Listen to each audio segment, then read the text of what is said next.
Assalamualaikum warahmatullahi wabarakatuh. Waalaikumsalam warahmatullahi wabarakatuh. Bismillahirrahmanirrahim. Alhamdulillahi rabbil alamin.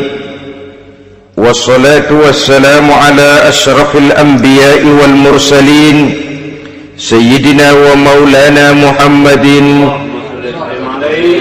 wa ala alihi wa ashabihil mujahidin at-tahirin, amma ba'du. Saudara-saudara kaum muslimin seiman dan sekeyakinan yang berbahagia, pada suatu hari seketika sedang berkumpul dengan para sahabat, Rasulullah pernah memberikan peringatan. Beliau bersabda, yushiku an tada'a alaikumul umamu kama tada'al akalatu ala qas'atiha. Pada suatu saat nanti akan datang di tengah-tengah kamu, wahai umat Islam, di mana orang-orang lain di sekeliling kamu akan bersatu mengerubungi kamu seperti bersatunya orang-orang mengerubungi makanan di atas meja hidangan. Akan datang satu saat nanti di mana kondisimu dikepung sedemikian rupa, yang barat mau menerkam, yang timur mau menghantam, yang selatan mau menginjak-injak, yang utara pun akan menjelajah. Kondisimu seperti makanan di atas meja hidangan. Sebagian sahabat merasa heran dan terkejut, lalu mereka bertanya, amin qillatin nahnu yawma izin ya Rasulullah, apakah jumlah kami pada waktu itu sedikit ya Rasul, kami sampai dikepung sedemikian rupa? Beliau menjawab, bal antum yawma izin katsir, sama sekali tidak, kamu tidak sedikit pada saat itu, bahkan jumlahmu sangat banyak, kamu adalah mayoritas. Walakinnakum ghusa'un ka ghusa'is sail, tetapi keadaanmu saat itu persis seperti buih di lautan, banyak tetapi centang perenang, banyak tetapi tidak punya daya dan kekuatan, banyak tapi dipermainkan gelombang lautan, dihempaskan ke tepian pantai tanpa punya makna dan arti. Kondisimu pada saat itu kuantitas yang tanpa kualitas, sehingga orang lain enak saja mengepung kamu. Akidahmu didangkalkan, dibanjiri dengan peradaban dan kebudayaan yang menjauhkan dari agama. Dari segi maksiat dan munkarat seluruhnya mengepung sampai kita melepaskan nilai-nilai Islam kita ini. Dan celakanya, sambung beliau, wal yanzi'anna fi qulubi aduwikumul mahabata minkum, akan dicabut kehebatanmu di mata musuh-musuhmu, sehingga pada saat seperti itu orang lain memandangmu umat Islam enteng saja, remeh saja, tidak ada apa-apanya. Sudahlah, pokoknya umat Islam sikat saja, umat Islam enteng, umat Islam kecil, umat Islam tidak ada apa-apanya. Alangkah ironinya, alangkah menyedihkannya, memilukan dan sekaligus memalukan. Umat yang mayoritas ini dipermainkan oleh yang minoritas. Umat yang jumlahnya terbesar, terbanyak, bahkan konon menurut catatan sampai 90%, tapi dipermainkan oleh mereka kelompok-kelompok kecil ini. Wal yakzifanna fi qulubikumul wahn, pada saat itu di hatimu dicampakkanlah penyakit wahan. Sahabat kemudian bertanya, wa mal wahnu ya Rasulullah, apakah penyakit wahan itu ya Rasul? Beliau menjawab, hubbud dunya wa karahiyatul maut. Penyakit wahan itu tidak lain hubbud dunya wa karahiyatul maut, terlalu cinta kepada dunia dan terlalu takut kepada mati, materialistis dan takut resiko. Dua penyakit inilah yang menyebabkan walaupun umat ini mayoritas, tapi dipermainkan oleh yang minoritas. Walaupun dia golongan terbesar, tapi nasibnya seperti makanan di atas meja makan. Dari segala macam penjuru mau menghantam dia. Saudara-saudara kaum muslimin yang berbahagia, ini merupakan analisa sosial bahwa pada suatu saat nanti akan terjadi di tengah-tengah umat di mana kita dihantam dan diserbu dari segala macam penjuru. Akidah didangkalkan, peradaban dan kebudayaan dirusak, makanan dan minuman diracuni, pakaian ditelanjangi dan lain sebagainya, sampai kita melepaskan nilai Islam yang kita cintai ini. Kondisi sosial ini satu saat akan datang kepada kita. Demikian analisa dan peringatan dari Rasulullah sallallahu alaihi wasallam. Marilah sekarang kita melihat, adalah benar bahwa di zaman sekarang kita insya Allah tidak akan mengalami perang Badar sehebat yang pernah dialami oleh Rasul dan para sahabatnya. Tetapi sesungguhnya perang yang kita hadapi di zaman sekarang ini tidak kalah hebatnya dengan perang Badar, tidak kurang dahsyatnya dengan perang Uhud, tidak kurang ngerinya dari perang Khandaq. Hanya saja yang kita hadapi sekarang ini bukan ujung pedang, bukan ujung tombak, bukan ujung panah. Yang kita hadapi sekarang ini adalah perang akidah, perang ideologi, perang mempertahankan keyakinan. Yang kalau kita kalah sekarang, kita memang masih beragama, tetapi anak kita, cucu kita, generasi yang akan hidup 5, 10, 20, 30 tahun yang akan datang, wallahu a'lam bissawab. Islam, saudara-saudaraku, tidak mungkin hilang dari dunia, tetapi tidak mustahil Islam gulung tikar dari desa kita, tidak mustahil Islam gulung tikar dari kampung dan kota kita, jikalau kita tidak menjaganya, jikalau kita tidak memeliharanya, bahkan jikalau kita tidak mewariskannya kepada anak-anak kita, generasi yang akan datang. Marilah kita mengingat sejenak bagaimana Islam di Spanyol yang pernah jaya, pernah mewarnai daratan Eropa, dan yang sekarang hanya sekedar tinggal ceritanya saja. Ini pernah diperingatkan oleh Rasul dalam satu hadis, sayati ala ummati zamanun la yabqal Islam illa ismun wala minal Quran illa rasmun. Akan datang satu masa di tengah umatku di mana pada masa itu Islam ada tapi hanya tinggal sekedar namanya saja, dan Quran pun ada tapi cuma sekedar tinggal tulisannya saja. Apabila kita tidak mewariskan ini kepada generasi yang akan datang, maka serbuan-serbuan dari berbagai macam penjuru dari hari ke hari semakin kita rasakan kehebatannya. Tidak mustahil sejarah Spanyol akan terjadi di desa kita, akan terjadi di kampung kita, akan terjadi di kota kita. Orang Spanyol kalau mereka cerita kepada anaknya, mereka akan cerita, "Nak, di sini dulu ada masjid." Kapan, Pak? Dulu benar dah. Banyak orang Islam kalau hari Jumat pada sembahyang, kapan itu, Pak? Dulu sekali. Sekarang cuma sekedar tinggal ceritanya saja. Bukankah sesuatu yang sangat tidak mustahil apabila kita tidak menjaga dan mewariskan Islam ini kepada generasi yang akan datang, maka serbuan-serbuan akan membawakan hasil yang diinginkan oleh para penyerbu itu tadi.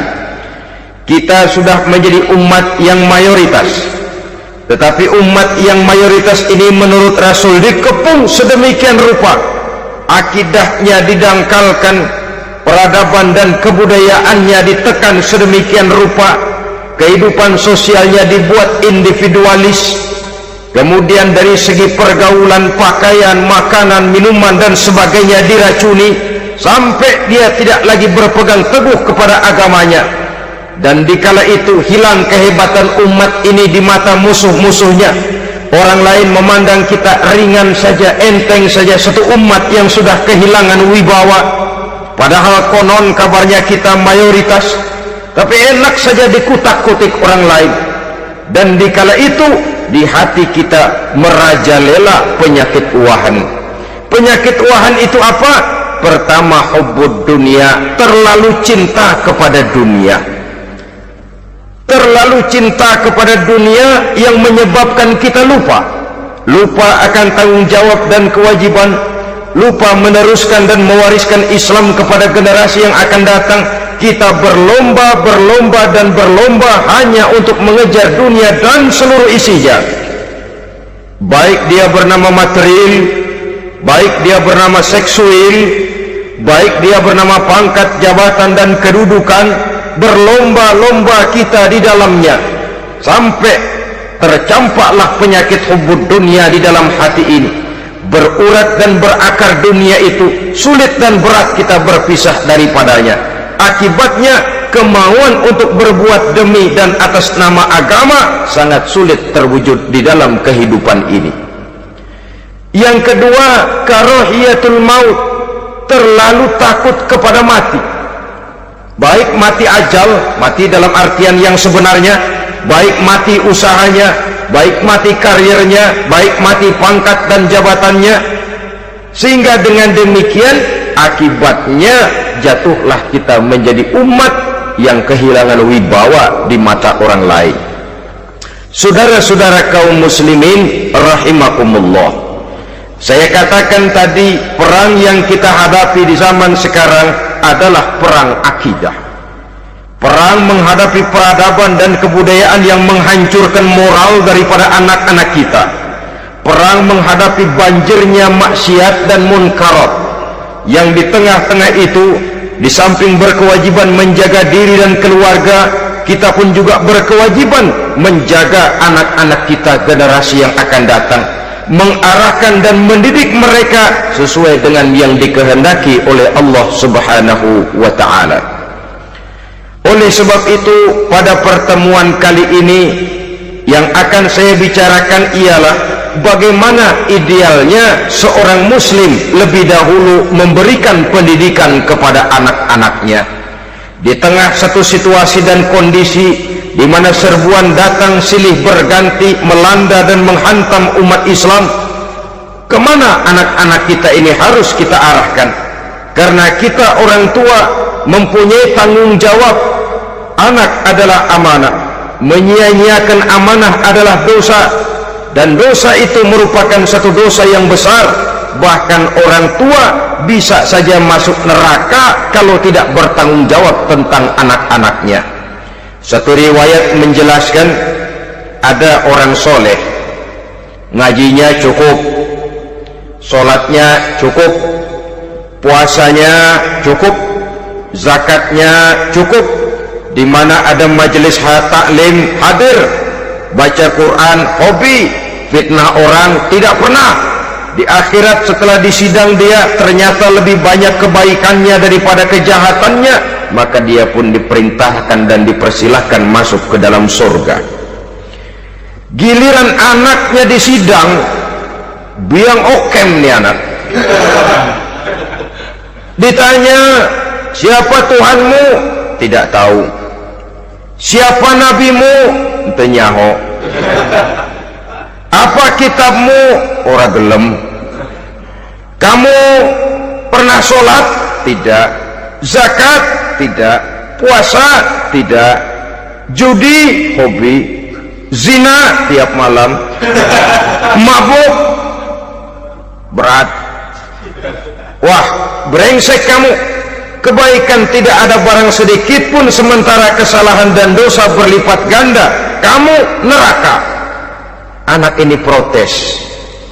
Benar, saya tidak kenal siapa Tuhan saya. Saya tidak tahu siapa Nabi saya. Saya tidak tahu kitab suci dan kiblat saya. Saya tidak sholat, tidak zakat, tidak puasa. Tiap malam saya judi, saya zina, saya mabuk. Tapi saya kerjakan semua itu karena saya tidak tahu dan orang tua saya tidak pernah memberitahu saya. Dia enak-enakan hadir di majelis taklim, saya nyekek botol, didiemin saja. Dia enak-enakan baca Quran, saya zina, didiamkan saja. Saya bukan tidak mau, orang tua saya sama sekali tidak pernah mendidik saya, dia mau benar sendiri. Maka kalau sekarang saya harus masuk ke dalam neraka, saya menuntut agar orang tua saya ikut sama-sama bergabung dengan saya ke dalam neraka. Gara-gara dia tuh saya jadi begini. Orang tuamu yang mana? Tuh, yang barusan mau ke surga. Ini orang tua yang sudah mau berangkat ke surga dipanggil. Sebentar dulu mas. Ini benar anak kamu? Iya pak. Waktu di dunia kamu tidak pernah ajarin dia ngaji?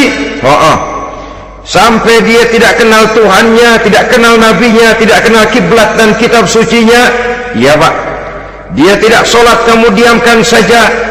Dia tidak puasa, tidak zakat, kamu bersikap masa bodoh. Bahkan dia judi, dia zina, dia mabuk, kamu pun berdiam diri saja. Iya pak. Tahukah kamu bahwa anak ini adalah amanah? Menyia-nyiakan amanah artinya khianat, dan khianat adalah dosa yang sangat besar. Kamu tidak bertanggung jawab, maka kamu, anakmu gabung ke dalam neraka. Saudara-saudara kaum muslimin rahimakumullah, itu sebabnya Allah pesan benar-benar, ya ayyuhalladzina amanu qu anfusakum wa ahlikum nara. Hai orang-orang yang beriman, jaga dirimu dan keluargamu, istri, anak, orang-orang yang menjadi tanggung jawab dan kewajiban kita, jaga dan pelihara mereka dari api neraka. Saudara-saudara kaum muslimin, lalu kalau kita orang-orang tua yang hidup di zaman sekarang ini sudah sering beristighfar, mengurut dada, melihat situasi, membaca peta keadaan, konon tantangan yang akan dihadapi oleh anak-anak kita 15, 20, 25 tahun yang akan datang jauh lebih berat dari apa yang kita hadapi sekarang ini.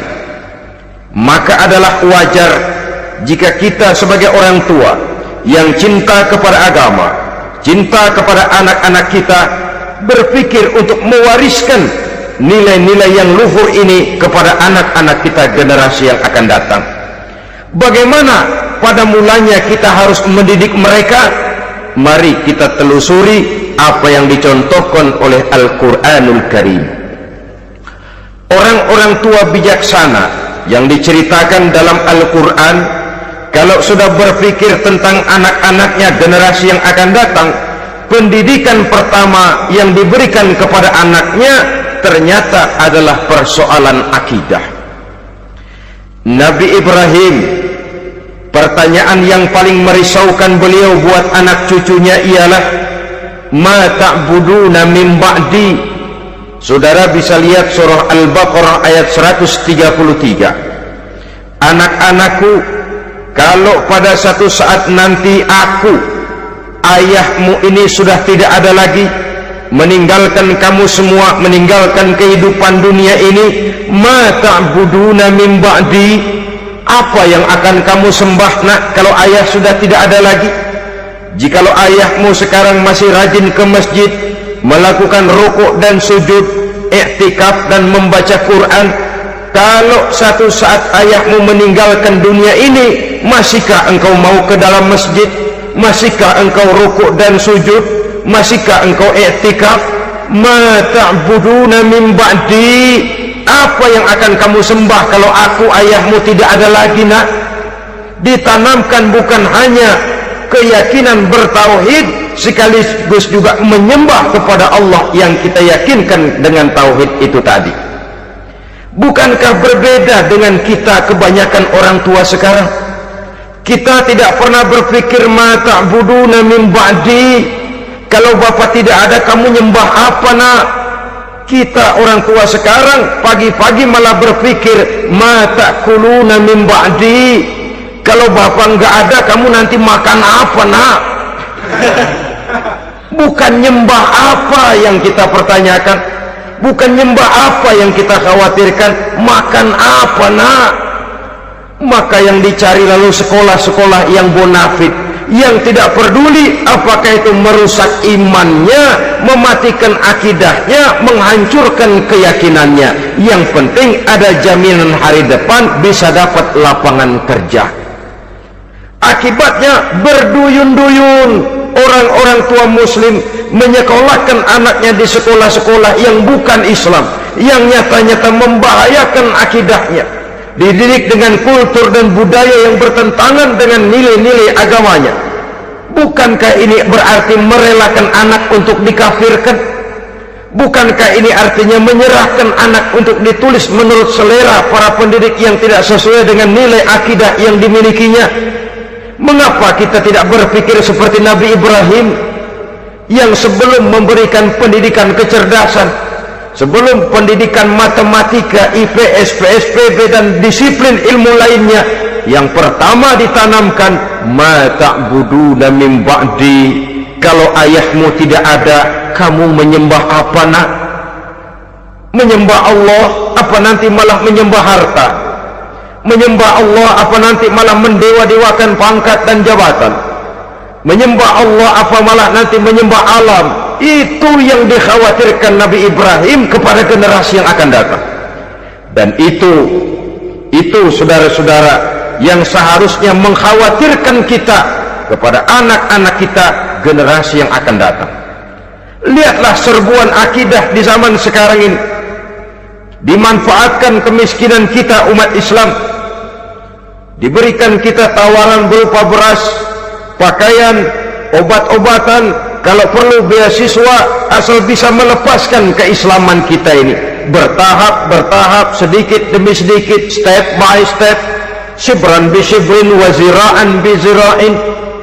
Dan harus saya ingatkan, orang di zaman sekarang tidak mungkin menghantam Islam secara frontal, tidak mungkin menghantam Islam terang-terangan, apalagi mengerahkan satuan militer. Tidak. Orang berhitung bagaimanapun kondisi dan kualitasnya umat Islam, mereka masih punya satu modal penting, fanatisme agama. Kalau ini disulut, api jihad segera berkobar, dan hanya maut yang bisa menghentikan orang yang dibakar dengan semangat jihad. Orang tahu itu, betapa Uni Soviet kedodoran menghadapi mujahidin Afghanistan yang disulut oleh semangat jihad yang berkobar dengan persenjataan yang primitif ketimbang persenjataan Uni Soviet. Entah mereka pantang surut mundur ke belakang. Jadi jangan mimpi bahwa orang mau menghantam Islam ini dengan melarang pengajian, meruntuhkan masjid, menyegel pondok pesantren. Tidak. Melarang orang sholat. Tidak. Kalau perlu masjid diperbanyak, musola diperbesar. Tapi bikin itu masjid seperti museum, besar, megah, mercusuar, tapi bikin seperti museum, tempat orang kagum, tempat orang memuji, tapi sunyi dari nilai-nilai ibadah. Saudara-saudara kaum muslimin, untuk sampai kepada penghantaman akidah, jalan yang paling mudah dirintis sekarang ini secara bertahap dan sistematis, memisahkan umat Islam dari Islamnya. Biarkan mereka bernama muslim, biarkan di atas kartu penduduknya tertulis agama Islam, tapi tanamkan budaya-budaya yang menyebabkan cara bergaul mereka, cara berumah tangga mereka, cara bertetangga mereka, sampai kepada cara mereka berpakaian, cara mereka bergaul, cara mereka makan dan minum, cara mereka mendidik dan menyekolahkan anak, sama sekali tidak lagi mencerminkan nilai-nilai yang islami. Itu sudah satu usaha yang paling praktis, memisahkan umat Islam dengan Islamnya. Kalau sadarlah kita ke arah ini usaha orang di zaman sekarang, maka yang harus pertama kita tanamkan kepada anak-anak kita, didik mereka dengan jiwa tauhid yang mengkristal di dalam batinnya, meresap sampai ke tulang sumsumnya, yang tidak akan sampai pun nyawa berpisah dari badannya, akidah itu tidak akan berpisah dari hatinya. Bahkan dia sanggup dengan tegar berkata, lebih baik saya melarat karena mempertahankan iman daripada hidup mewah dengan menjual akidah. Satu khitbah, satu garis kehidupan yang perlu kita wariskan kepada anak-anak kita, generasi yang akan datang. Dahulu ada satu tradisi, saudara-saudara. Kalau anak gadis kita dilamar orang lalu bertanya, anakmu mau ngelamar gadis saya, apa sudah khatam Quran berapa kali? Apa sudah bisa baca kitab macam-macam dan lain sebagainya? Sehingga lahirlah satu kebanggaan. Apapun motifnya, tapi pertanyaan semacam ini zaman sekarang sudah langka. Paling-paling yang ditanya kalau anaknya dilamar orang, anakmu kerja di mana? Gajinya sebulan berapa? Kendaraannya bebek apa soal apa? Itu yang kita pertanyakan, berkisar di seputar materi, kerja, job, status sosial dan lain sebagainya. Perkara bisa baca Quran atau tidak nomor 18. Perkara sembahyangnya rajin apa tidak nomor 36. Saudara hadirin, akibatnya terjadi pergeseran nilai. Maka mendidik anak menurut tuntunan Quran adalah seperti yang diberikan contoh oleh Luqmanul Hakim yang diceritakan dalam surah Luqman mulai ayat 11 dan selanjutnya. Apa pendidikan pertama yang harus kita berikan kepada anak? Pertama, ya bunayya la tusyrik billah, wahai anakku, jangan sekali-kali engkau menyekutukan Allah. Nak, jaga tauhid, pelihara iman, mantapkan akidah. Ini dasar yang pertama.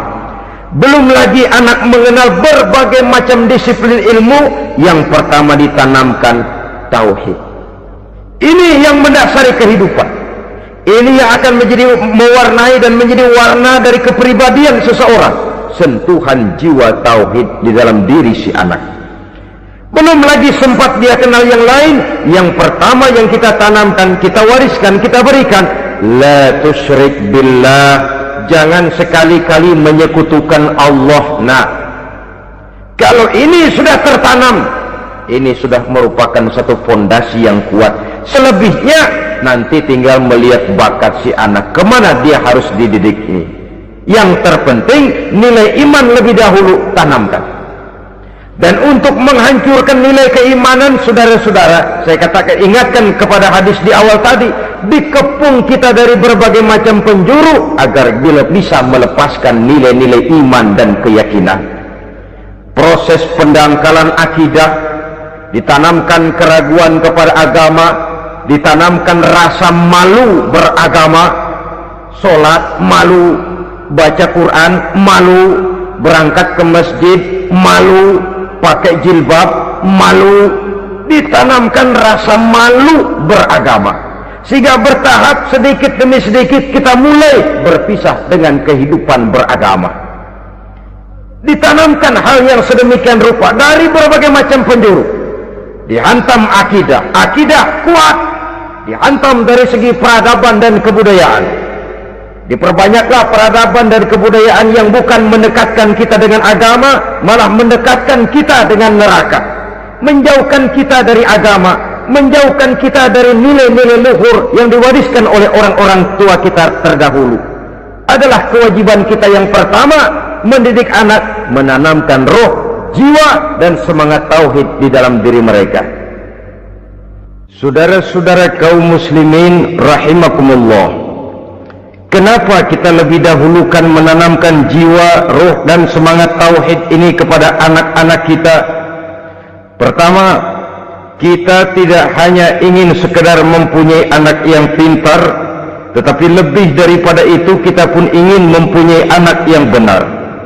Segala macam disiplin ilmu, segala macam bentuk penalaran ilmiah dan pengisian intelektualitas manusia mungkin di satu sisi akan membuat dia pintar, tapi di sisi lain belum tentu akan membuat dia benar. Nabi pernah memberikan peringatan, man izdada ilman wa lam yazdad huda lam yazdad minallahi illa bu'da.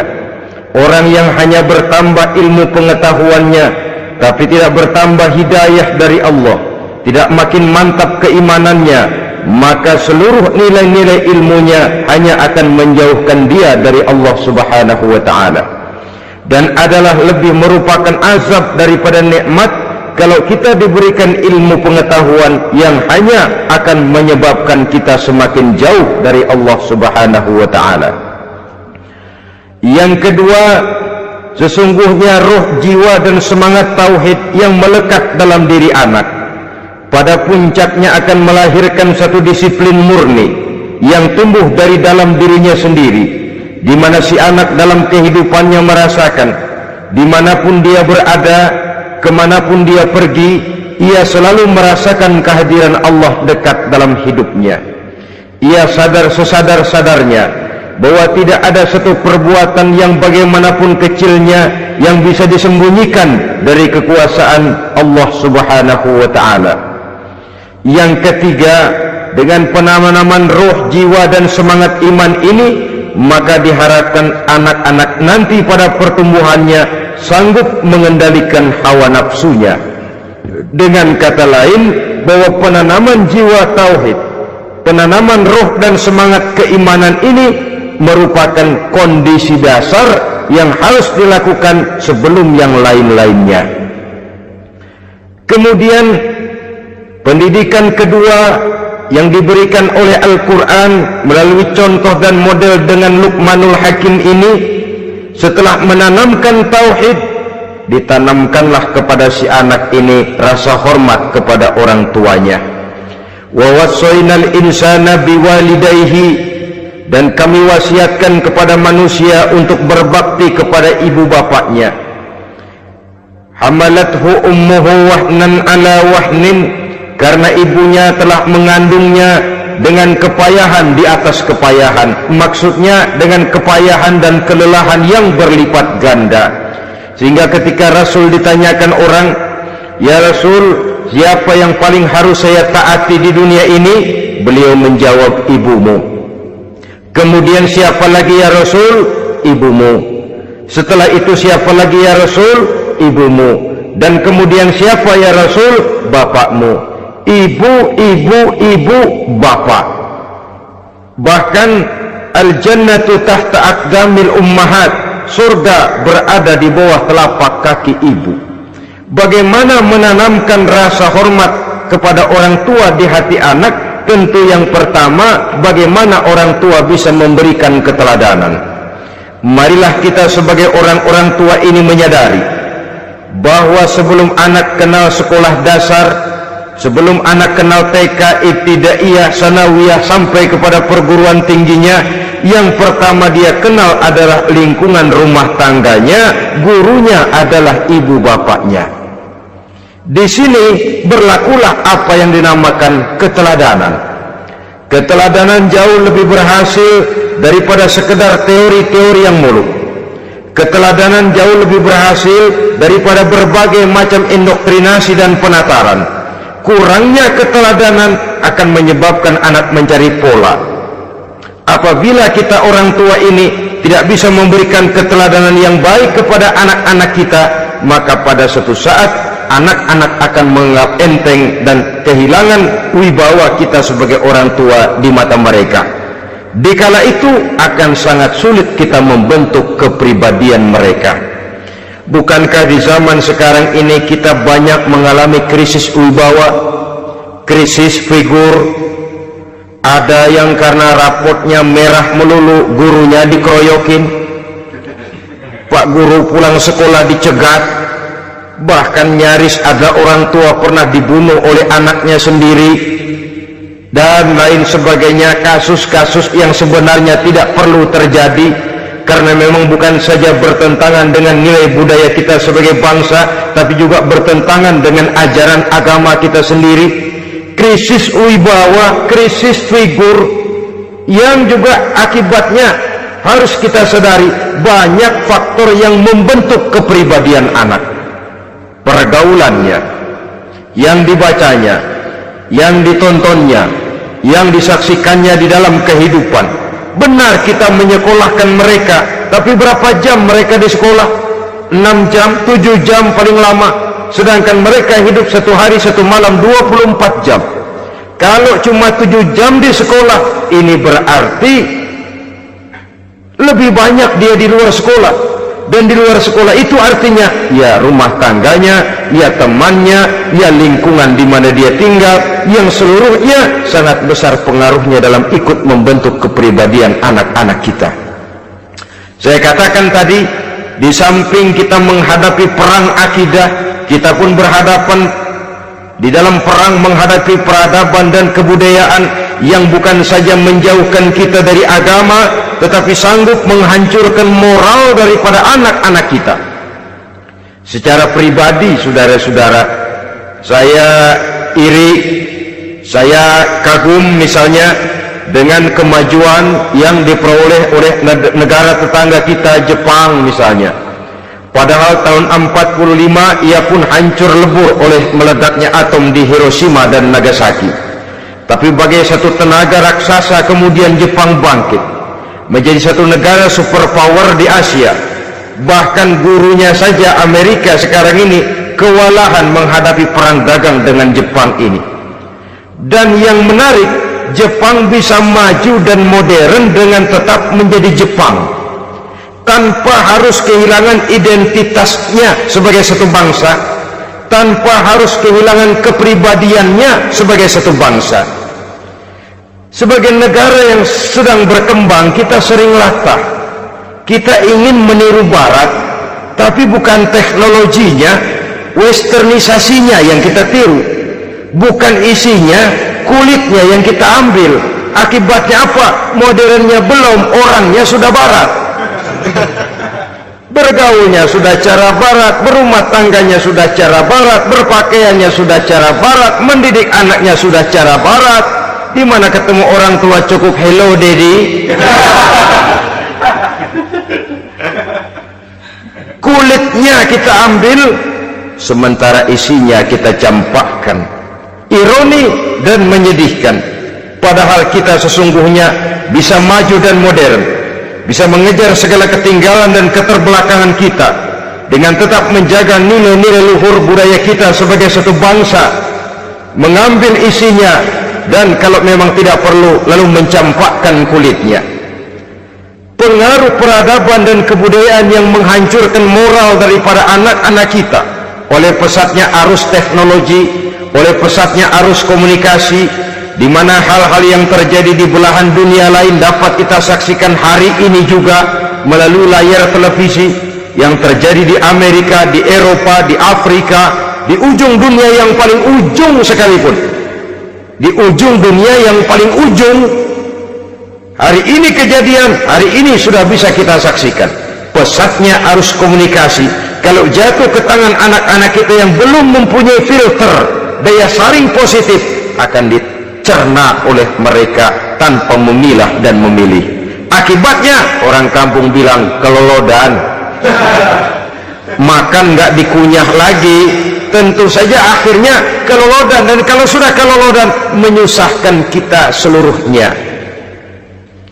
Oleh karena itu budaya menghormati orang tua perlu dijaga, perlu dipelihara dan diwariskan kepada anak-anak kita. Tali silaturahmi sehingga ada respeknya kepada orang tuanya. Jangan bapaknya dianggap CS, ibunya dianggap CS, kakeknya dianggap CS. Hilang rasa respek, hilang rasa menghormati, sementara orang tua sendiri tidak bisa memberikan keteladanan, kurang mendapat perhatian dan lain sebagainya. Apalagi kalau baik ibu maupun bapak adalah orang-orang karier yang setiap hari sibuk menghadapi tugas masing-masing. Bapak sibuk rapat, pindah kantor sana kantor sini, ibu sibuk arisan, besarlah anak-anak di tangan pembantu dan lain sebagainya, sehingga dia merasa kurang mendapat perhatian, dan ini akan ikut membentuk warna dari kepribadian yang dimilikinya. Sampai kepada pelosok-pelosok desa, jaringan televisi memang menguntungkan, Tapi kalau sudah sampai kepada menayangkan budaya-budaya yang tidak sesuai dengan pola di mana mereka tinggal, pola lingkungannya, dan ingin mereka terapkan dalam kehidupan, ironi dan menyedihkan. Maka sering dikatakan, jikalau ABRI masuk desa, rakyat beruntung. Jikalau listrik masuk desa, rumah jadi terang. Jikalau koran masuk desa, rakyat jadi cerdas. Jikalau hakim masuk desa, rakyat lalu sadar hukum. Tapi jikalau maksiat dan munkarat masuk desa, minuman keras masuk desa, judi masuk desa, pelacuran masuk desa, rakyat tentu kiamat.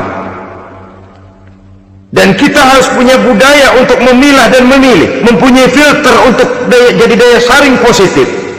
Oleh karena itu, saudara-saudara, tahap kedua setelah menanamkan jiwa tauhid kepada anak, tanamkan rasa hormat kepada orang tuanya.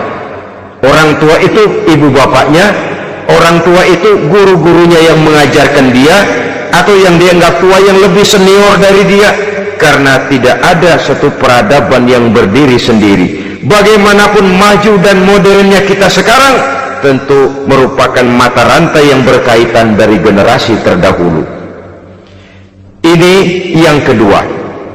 Setelah tauhid, berbakti kepada ibu dan bapak. Tidak ada satu kebahagiaan yang bisa ditegakkan di dunia ini tanpa doa, tanpa restu daripada ibu dan bapak. Ini keramat hidup. Doanya dikabul Allah dan kutuknya juga dikabul oleh Allah Subhanahu wa ta'ala. Jadi mendidik anak setelah menanamkan jiwa tauhid, menanamkan rasa hormat dan taat berbakti kepada ibu bapaknya. Itu yang kedua. Kemudian yang ketiga, melalui model Luqman, Quran mendorong kita untuk mendidik anak, menanamkan etika otonom. Apa itu? Ya bunayya innaha in takum misqala habbatin min khardalin fatakun fi sakhratin aw fis samawati aw fil ardi ya'ti biha Allah. Wahai anakku, sesungguhnya kalau ada satu kebaikan yang kamu kerjakan, kecil, tidak nampak oleh pandangan mata yang zahir, yang kecil itu tersembunyi di puncak langit, di dasar bumi yang paling dalam, atau di tengah batu hitam sekalipun, Allah pasti mengetahuinya dan pasti akan memberikan balasan yang seadil-adilnya. Pendidikan apa ini? Pendidikan moral, menanamkan etika otonom. Nah, kau berbuat baik jangan karena dilihat orang. Kau tidak mau melakukan kejahatan jangan cuma karena ada polisi. Kalau ada polisi kau tidak mau jahat, kucing juga begitu. Coba lihat kucing, taruh ikan asin di piring kaleng, tongkrongin, aduh kucing kalem, sopan, tenang. Sedikit kita lengah, habis ikan digarap. Tapi ditanamkan satu kesadaran, kemanapun kau pergi, nak, apapun yang kau kerjakan, tersembunyi di tengah batu, di dasar bumi, di puncak langit, Allah pasti tahu. Dalam bahasa yang ringan, nak, kita ini diawasi oleh dua hiperkomputer yang maha sensitif, produksi langit, mereknya Rokib dan Atid. Itu komputer yang sangat peka dan sensitif. Jangankan kita berbuat, kita berniat baik saja, komputer sudah nyatat sendiri. Inilah yang orang sekarang namakan waskat, nah, pengawasan malaikat.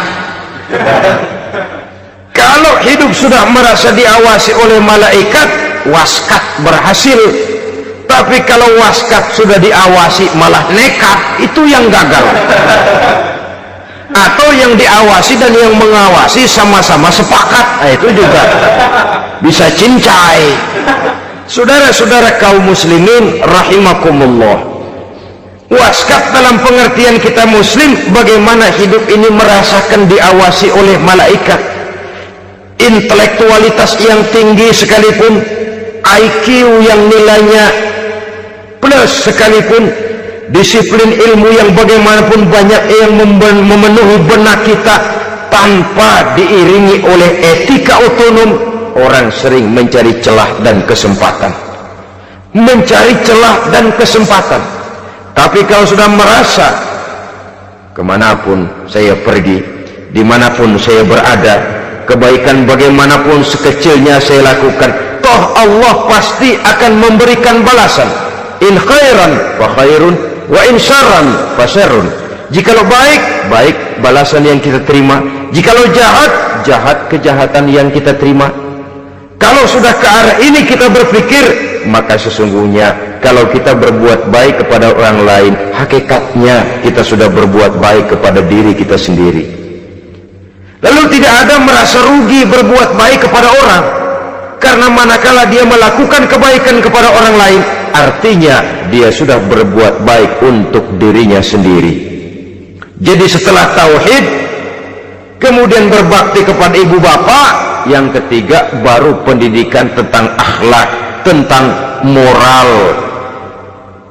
Pola ini yang sering terlupakan oleh kita, bahwa bagi kita itu pendidikan tidak lain upaya mencerdaskan otak anak.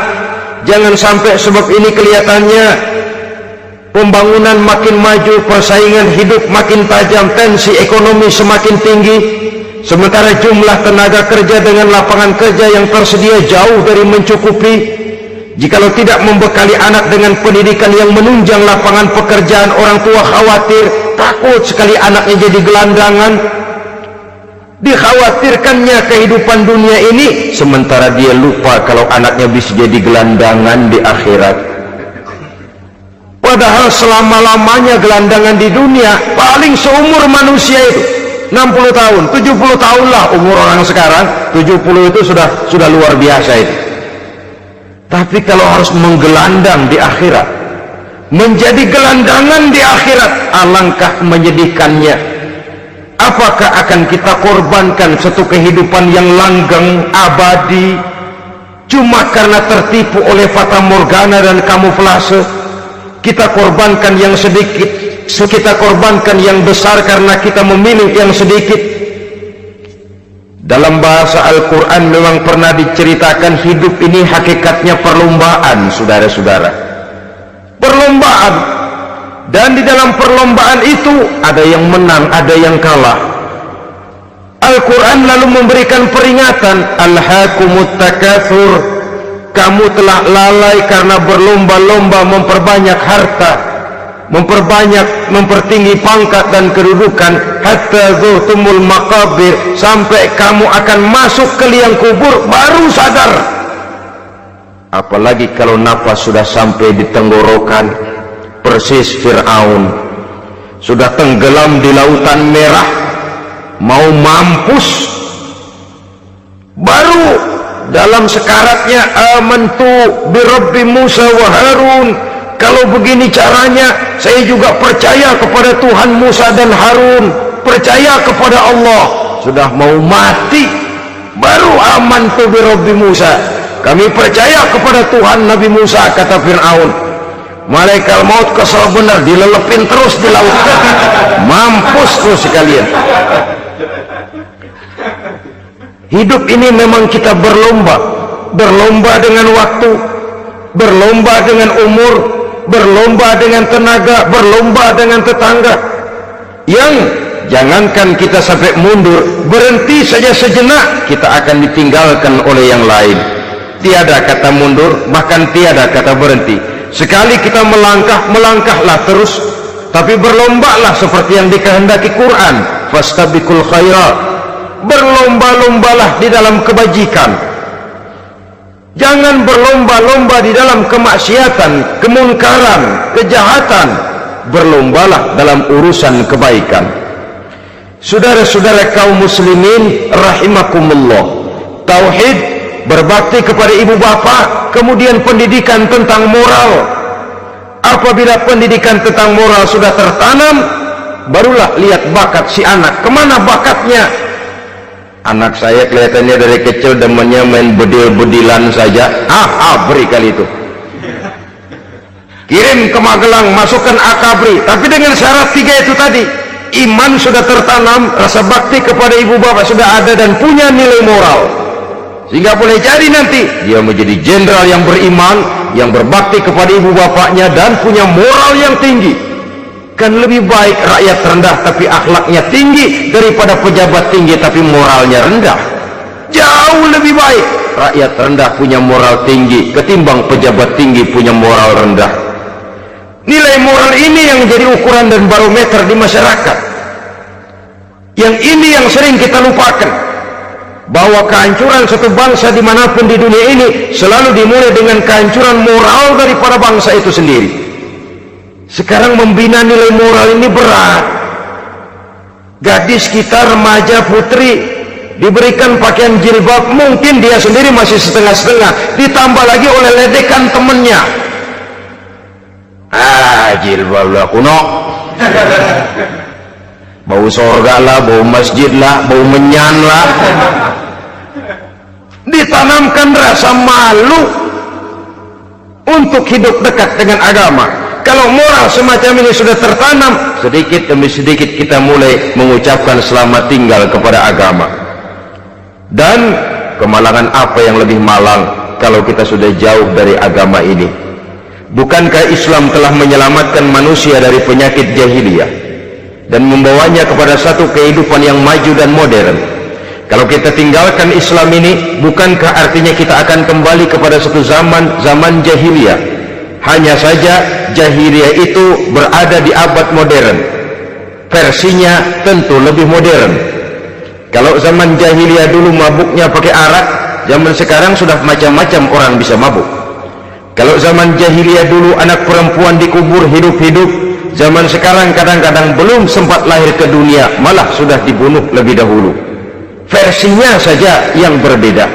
Kalau di zaman jahiliyah dahulu manusia menyembah batu yang bernama Latta, Uzza, Manat dan Hubal, di zaman jahiliyah modern sekarang ini orang sering menyembah kepala bagiannya, sering menyembah atasannya, sering menyembah komputer, sering menyembah teknologi modern yang lebih diyakininya daripada Allah sebagai keyakinan sentral di dalam hidupnya. Saudara-saudara kaum muslimin rahimakumullah. Jadi yang ketiga, nilai moral yang ditanamkan kepada anak-anak kita supaya dia bisa menghadapi tantangan-tantangan hidup yang semakin berat ini dengan tetap berpegang teguh kepada nilai-nilai moral yang diwarnai oleh jiwa keimanannya yang bersumber dari ajaran agamanya. 3. Kemudian yang keempat, barulah tatanan kehidupan sehari-hari. Apa kata Luqman? Ya bunayya aqimis sholah.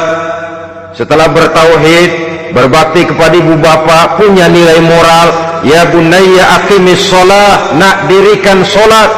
Rumah tangga muslim, anak berumur 7 tahun sudah berani meninggalkan sholat, kata Nabi, pukul. Bukan untuk menyakiti, untuk mendidik, karena sayang kepada anak. Saudara-saudara, kita khawatir betul kepada anak. Kalau dia pulang dari sekolah, buru-buru kita sebagai orang tua bertanya, sudah makan nak? Sudah istirahat nak? Tapi jarang kita sebagai orang tua melontarkan, sudah sholat nak? Bahkan kita bisa memberikan sugesti kepada anak. Nah, kalau kau naik kelas 1 sampai naik ke kelas 2, bapak beliin sepeda. Tamat SD nak, motor. Tamat SMP nak, ke Bali kita. Tamat SMA nak, Singapura. Saudara-saudara, tapi kalau untuk urusan sholat misalnya, kita tidak pernah memberikan sugesti kepada anak-anak kita. Nah, kalau kau hafal Fatihah lengkap dengan artinya, bapak beliin sepatu. Nah, kalau kau bisa sholat dengan baik, cukup syarat rukunnya, bapak beliin sepeda. Ada rangsangan, ada sugesti yang membuat anak lebih tergerak untuk hidup dalam suasana keagamaan. Ya bunayya aqimis sholat, nak dirikan sholat. Sebab ini sandaran vertikal yang paling langsung antara manusia dengan Tuhannya. Menyadari bahwa sepanjang yang bisa dilakukan oleh manusia hanyalah berusaha, dan kepastian sepenuhnya ada di tangan Allah. Dengan sholat kepribadianmu diperteguh, dengan sholat sandaran vertikalmu kepada Allah diperkuat. Dan pada waktunya nanti Al-Quran memberikan bimbingan, hendaklah minta tolong kepada Allah dengan sabar dan tetap mendirikan sholat. Ya bunayya aqimis sholat. Setelah itu wa'mur bil ma'rufi wanha 'anil munkar. Tegaklah membina yang ma'ruf, tegaklah mencegah yang munkar. Ini sikap hidup sudah. Sholat tadi tugas hidup.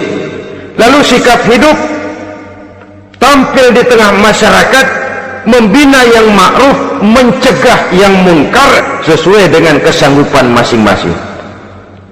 Bukankah setiap kita kepingin punya anak yang bermanfaat, setidaknya bagi keluarganya, syukur kalau bisa bagi lingkungannya, bagi masyarakat, bangsa dan negaranya.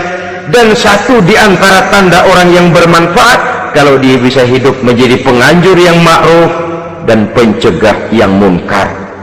Dan itu kalau tidak ada hidayah, sulit orang mau melaksanakan itu. Sebab apa? Ada kecenderungan belakangan ini di mana agama dianggap urusan pribadi, sehingga orang lalu sering bilang, jangan bawa-bawa agama dah, itu kan bukan urusan agama. Ini sudah ciri berpikirnya sekuler. Jangan bawa-bawa agama, agama urusan pribadi. Artinya orang mau sholat mau enggak, jangan bilang apa-apa dah, urusan dia sendirian. Dia mau puasa dia enggak, merdeka saja, urusan pribadi. Agama bukan persoalan pribadi. Apalagi jika sudah menyangkut amar ma'ruf dan nahi munkar, siap menegakkan yang baik, mencegah yang munkar, untuk tegaknya satu masyarakat yang diwarnai oleh kebaikan dan terhindar dari segala macam kejahatan. Dan terus ayat-ayat selanjutnya mencerminkan sikap hidup. Namun yang intinya, cara mendidik anak yang baik yang dicontohkan oleh Al-Quran dengan Luqmanul Hakim sebagai model. Pertama, tanamkan tauhid. Yang kedua, tanamkan rasa hormat dan berbakti kepada ibu bapaknya. Yang ketiga, tanamkan moral, nilai akhlak yang tinggi. Setelah itu yang keempat, biasakan hidup dalam suasana keagamaan. Kontrollah sholatnya, kontrollah baca Qur'annya, kontrollah puasanya di bulan Ramadan. Ajaklah anak-anak sholat berjamaah, sehingga dengan demikian dia terbiasa oleh satu suasana yang mendekatkan dia dengan nilai agamanya. Dari sana diharapkan nilai-nilai ilmu yang didapatnya dari bangku sekolah akan menciptakan keseimbangan dengan yang ditanamkan oleh orang tuanya dalam bentuk yang dijelaskan oleh surah Luqman itu tadi. Sehingga apabila keseimbangan ini terwujud, akan menjalin keseimbangan dalam pola berpikir, dan keseimbangan dalam pola berpikir akan melahirkan keseimbangan dalam perbuatannya. Terwujudlah, kita harapkan, insan yang fid dunya hasanah wa fil akhirati hasanah. Inilah harapan kita semua. Mudah-mudahan Allah memberikan kekuatan kepada kita untuk mewariskan nilai-nilai yang baik kepada generasi yang akan datang, sehingga esok harus lebih baik daripada hari ini, dan lusa harus lebih baik daripada hari esok. Terima kasih atas perhatian saudara. Mohon maaf atas segala kekurangan. Usikum wa nafsi bitaqwallah. Wassalamualaikum warahmatullahi wabarakatuh.